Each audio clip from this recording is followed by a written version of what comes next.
Hello everyone, in this video हम बात करेंगे कि एचआईवी की स्क्रीनिंग टेस्ट क्या क्या है और एचआईवी को कब कितने समय में पता किया जा सकता है। एचआईवी स्टेटस पॉजिटिव या नेगेटिव कब बोलते हैं, क्या होता है।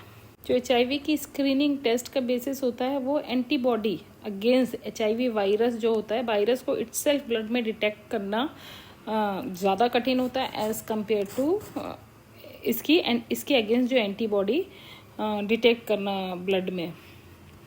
जब भी कोई वायरस या कोई पैथोजन शरीर पे अटैक करता है तो हमारे शरीर में एक इम्यून रिस्पॉन्स बॉडी में स्टार्ट हो जाता है, जिससे एंटीबॉडी अपीयर होना ब्लड में शुरू हो जाती है उस वायरस के अगेंस्ट। तो इन्हीं वायरस की एंटीबॉडी को डिटेक्ट करना एचआईवी स्क्रीनिंग टेस्ट का बेसिस है। एचआईवी स्क्रीनिंग टेस्ट में antibody against virus antibody detect करते हैं ब्लड में। क्या नाम होता है स्क्रीनिंग टेस्ट का? नाम होता है एलाइजा। और जो कन्फर्मेटरी टेस्ट होता है उसको वेस्टर्न ब्लॉट कहते हैं। एचआईवी के स्टेटस को कंफर्म करने के लिए केवल स्क्रीनिंग टेस्ट के बेसिस पे कंफर्म नहीं करते हैं। इससे स्क्रीनिंग टेस्ट अगर पॉजिटिव आता है तो फिर हम कन्फर्मेटरी टेस्ट करते हैं, उसके बाद ही स्टेटस को कंफर्म माना जाता है। तो कन्फर्मेटरी टेस्ट का नाम है western blot and screening test का नाम है एलाइजा। नाउ अब जान लेते हैं कि विंडो पीरियड एक बहुत इंपॉर्टेंट टर्म है। विंडो पीरियड एचआईवी में विंडो पीरियड क्या होता है? What is window period in HIV? जब भी बॉडी में इन्फेक्शन होता है तो उसकी एंटीबॉडी अपीयर होने में ब्लड में कुछ टाइम ड्यूरेशन रहता है। वो minimum time duration when it appears in the blood and detectable by any kind of test, किसी भी तरीके के टेस्ट से ये डिटेक्ट की जा सकती है, उसे विंडो पीरियड कहते हैं। एचआईवी के लिए ये विंडो पीरियड 3 वीक्स होता है, यानी कि अगर वायरस ने अटैक किया है तो उसके मिनिमम एटलीस्ट 3 वीक्स से ज़्यादा भी हो सकता है। It's variable, 3 weeks to a few months भी हो सकता है, depending upon the immune system of the individual. Initial 3 weeks at least कम से कम टाइम लगता है कि एंटीबॉडी एलाइजा के द्वारा जो टेस्ट है हमारा डिटेक्ट हो ब्लड में, मिनिमम 3 वीक में वो डिटेक्ट होती है, तो इसको बोलते हैं विंडो पीरियड। एचआईवी का टाइप 1 स्टेन के वजह से ये विंडो पीरियड लगभग 3 वीक्स का होता है, और इससे ज़्यादा 3 वीक्स से it can be 3 months, few months तक भी हो सकता है, depending upon the immune system of the individual.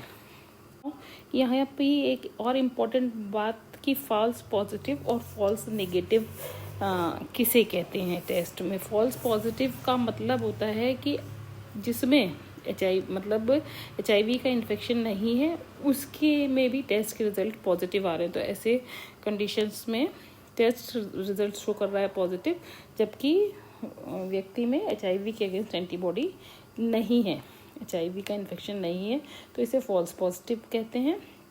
जो हाईली सेंसिटिव टेस्ट होते हैं वो जितने ज़्यादा से ज़्यादा पॉजिटिव टेस्ट रिजल्ट डिटेक्ट करते हैं, उनमें फॉल्स पॉजिटिव होने के चांसेस ज़्यादा आते हैं। कौन सी कंडीशंस ऐसी होती हैं जो फॉल्स पॉजिटिव के लिए रिस्पॉन्सिबल हो सकती हैं? जैसे कि अदर कोई ऑटो इम्यून डिजीज़ है लाइक SLE, उसके में फॉल्स पॉजिटिव रिजल्ट आ जाते हैं कि जो बॉडी में एंटीबॉडीज़ ऑलरेडी SLE के कारण प्रेजेंट हैं, या non specific conditions like hypergammaglobulinemia, इन सब में ऐसी एंटीबॉडीज़ सिमिलरली रिएक्ट कर जाती हैं एलाइजा के रिएजेंट के साथ, जैसे कि एचआईवी की एंटीबॉडी करती है, तो वो फॉल्स पॉजिटिव रिजल्ट कहलाता है।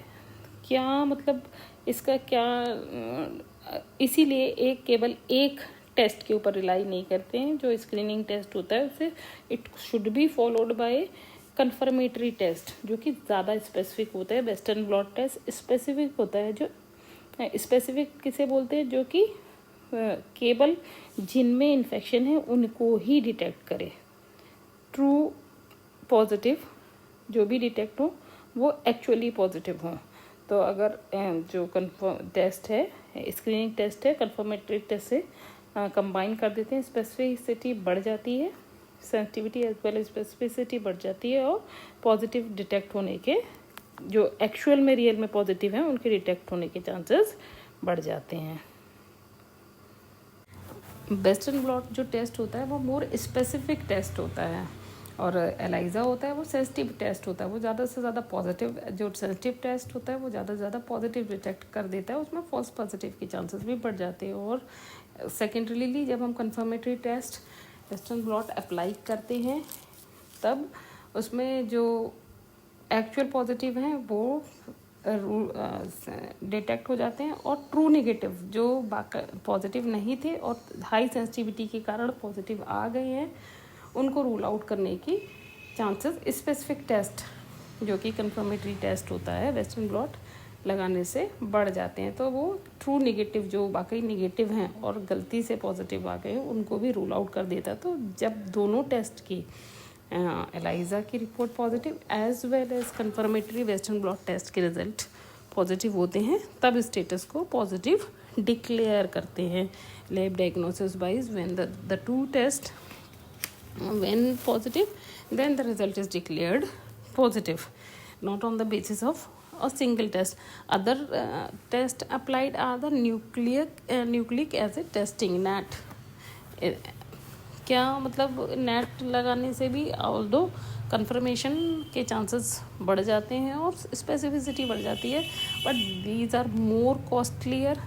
स्क्रीनिंग टेस्ट का फंडा ही होता है, जो टेस्ट रिलेटिवली कॉस्ट इफ़ेक्टिव हो उनको ही स्क्रीनिंग टेस्ट बनाते हैं ताकि ज़्यादा से ज़्यादा में डिटेक्शन और chances of identification of cases बढ़ पाएँ। तो नाउ अब क्या एडवांटेज होता है इस कंफर्मेटरी वेस्टर्न ब्लॉट टेस्ट को एलाइजा के साथ स्क्रीनिंग टेस्ट के साथ कंबाइन करने का क्या फ़ायदा होता है इन द केसेस ऐसे रिजल्ट जिसमें क्लियर कट पॉजिटिव आ जाता है, then too they are subjected to the confirmatory test, सीधे एक टेस्ट के बेसिस पे नहीं बोलते। और ऐसे केसेस जिसमें रिजल्ट इनडिटर्मिनेट है, ना तो पॉजिटिव आ रहा है और ना ही नेगेटिव शो कर रहा है। इनडिटर्मिनेट रिजल्ट उसको बोलते हैं जिसमें स्टेटस क्लियर नहीं है, ना कि पॉजिटिव ना ही नेगेटिव। तो ऐसे में कंफर्मेटरी टेस्ट के लिए subject confirmatory test is applied. Western blot ऐसे केसेस में डायग्नोस कर देता है। जैसा कि मैंने पिछले उसमें बताया कि इनडिटर्मिनेट टेस्ट किन किन कंडीशंस में, जिनमें अदर एंटीबॉडीज सिमिलरली रिएक्ट करने वाली एंटीबॉडीज़ अगर बॉडी में होती हैं तो उसमें इनडिटर्मिनेट या फॉल्स पॉजिटिव रिजल्ट होते हैं। तो उनको रूल आउट करने के लिए वेस्टर्न ब्लॉट लगाने से, स्पेसिफिक टेस्ट लगाने से डायग्नोसिस सही और कंफर्म हो जाती है। ऑटो इम्यून डिजीज़ हो गई, SLE, प्रेगनेंसी के केसेस में भी समटाइम्स फॉल्स पॉजिटिव रिजल्ट होने के चांसेस होते हैं। रिसेंट जो आपका ये टेटेनस टॉक्साइड एडमिनिस्ट्रेशन हुआ, ये सारी कंडीशन में जिसमें एंटीबॉडी जनरेट हो रही होती है बॉडी में और सिमिलरली रिएक्ट करती है HIV एंटीबॉडी जैसे, तो उसमें फॉल्स पॉजिटिव टेस्ट होने के चांसेस होते हैं। तो इनडिटर्मिनेट स्टेटस अगर है, नहीं पता चलता है कि पॉजिटिव है या नेगेटिव है, तो वेस्टर्न ब्लॉट उस चीज़ को भी रूल आउट करने में मदद कर देता है।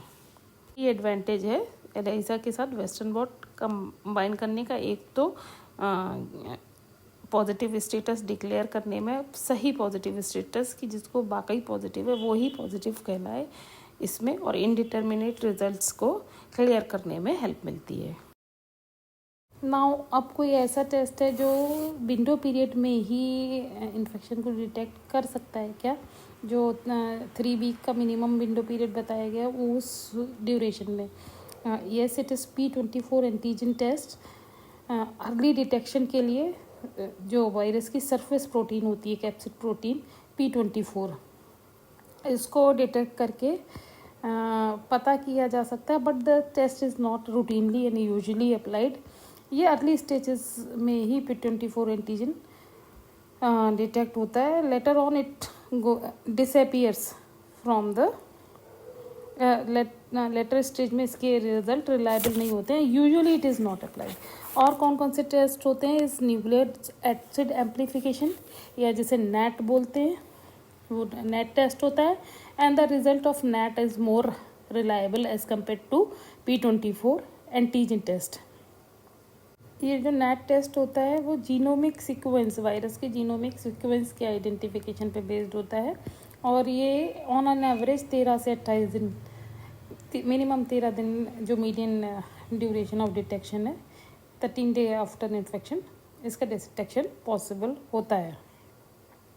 सो mostly and most commonly applied is ELISA followed by the Western blot test to detect the confirmatory status. जो अदर चेंजेस होते हैं वो होते हैं CD4, जो ब्लड इन्वेस्टिगेशन में एनीमिया, न्यूट्रोपीनिया, थर्मोसाइटोपिनिया, मतलब कि हीमोग्लोबिन की कमी, न्यूट्रोपीनिया मीन्स कि वाइट ब्लड सेल्स के नंबर का कम होना, प्लेटलेट्स के नंबर का कम होना. HIV इन्फेक्शन में ये अदर फाइंडिंग्स होती हैं. इसके अलावा जो CD4 T लिम्फोसाइट्स होते हैं उनका काउंट भी डिजीज़ के प्रोग्रेशन और as well as the prognosis को मॉनिटर करने के लिए CD4 T लिम्फोसाइट का परसेंटेज काउंट देखा जाता है. इसके अलावा एक और टेस्ट जो लैब इन्वेस्टिगेशन होती है वो β2 माइक्रोग्लोबुलिन की होती है. इसका it is an indicative of active replication. Surface macrophage की सरफेस प्रोटीन होती है β2 माइक्रोग्लोबुलिन. अगर इसका ब्लड में लेवल 3.5 ml पर डेल से ज़्यादा है तो ये सिग्निफाइज करता है rapid progression of the disease. So this is all about the investigation and diagnosis of lab diagnosis of the HIV.